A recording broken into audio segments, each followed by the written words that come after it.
Bonjour. On va faire maintenant la suite du couple oxydo ou bien oxydant réducteur en chimie niveau première bac. Là, on va aborder un autre exercice. Donc, l'écriture du demi-équation. On va prendre comme exemple du couple, le premier couple 1, l'ion nitrate avec le monoxyde d'azote. Le deuxième couple, c'est de l'acide acétique ou bien l'acide éthanoïque avec l'éthanol, C2H5OH. Voilà. On va écrire la demi-équation de chaque couple. Et on va commencer par le premier couple. Là, on passe maintenant à la solution. Commençons par le premier couple. Donc, le couple NO3- NO, ça c'est l'ion nitrate et le monoxyde d'azote. Et on va chercher les coefficients cyclométriques pour écrire la demi-équation de ce couple. Bien. On a l'ion nitrate nous donne le NO, le monoxyde d'azote. Donc, le principe de la demi-équation, c'est d'essayer d'équilibrer cette équation au point de vue atomique et au point de vue charge. Bien. Donc, on peut constater ici qu'on a un seul atome d'azote dans les deux membres. Par contre, on a ici 3 atomes dans le premier membre d'oxygène et dans le deuxième, on a un seul atome d'oxygène. Cela veut dire qu'on peut trouver l'atome d'oxygène dans la molécule d'eau, étant donné que la réaction chimique se fait toujours dans un milieu aqueux. Bien. Donc, on doit ajouter ici 2 molécules d'eau. Voilà, on a ici NO3-, on a ici le monoxyde d'azote, plus 2 molécules d'eau. Pourquoi on a ajouté ici 2 molécules d'eau dans le deuxième membre? Parce qu'on peut avoir, pour équilibrer les atomes d'oxygène. Pour avoir 1 plus 2, ça fait 3. De même, dans le premier membre, on a 3 atomes d'oxygène. Et on peut constater qu'on a, dans le premier membre, il manque l'atome d'hydrogène. Bien. Donc, on peut trouver l'atome d'hydrogène, bien sûr, dans les ions H+. Voilà. Et on ajoute à droite, bien sûr, 4 ions H+, ou bien 4 protons. Voilà. Donc, on a ici 4H, 2 fois 2, ça fait 4. De même, dans le premier membre, on a 4H. Donc, d'après cette équation, on a équilibré tous les atomes. Un atome d'azote dans les deux membres. 3 atomes d'oxygène, on a ici 2 fois 1, ça fait 2 plus 1, ça fait 3 atomes d'oxygène et 4 atomes d'hydrogène. Maintenant, il suffit de faire, bien sûr, l'équilibre des charges. Voilà. On constate ici qu'on a une charge négative plus 4 charges positives. Donc, on a moins 1 plus 4, ça fait plus 3. Dans le deuxième membre, on a 0 charge. Voilà.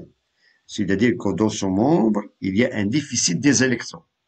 Donc, on doit ajouter dans le premier membre 3 électrons pour équilibrer, bien sûr, l'équation. D'où on a la demi-équation de ce couple. Ça s'écrit sous la forme, on a NO3- plus 4H+, plus 3 électrons. Voilà, on équilibre avec le monoxyde d'azote, plus 2 molécules d'eau. Donc, si on fait une petite vérification, on a moins 1, plus 4, ça fait plus 3, et moins 3, ça fait 0. De même, dans le deuxième membre, on a 0 charge. Ça, c'est la demi-équation de ce couple NO3 moins NO. Bien.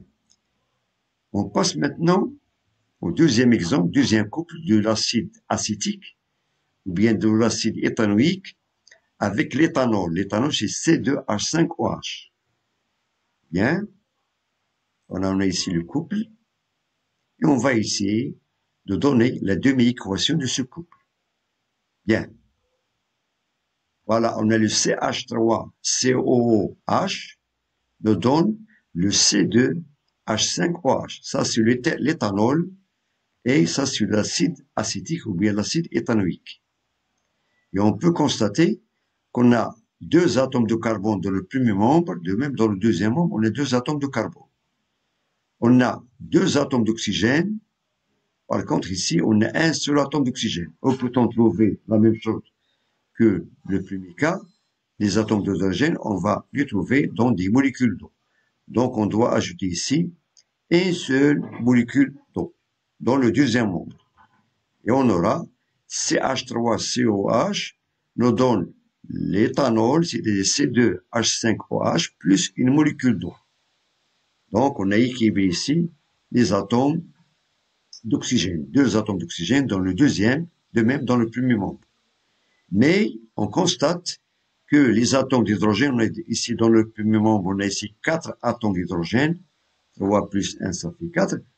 Par contre, dans le deuxième membre, on a ici 5, plus 1, ça fait 6, plus 2, ça fait 8.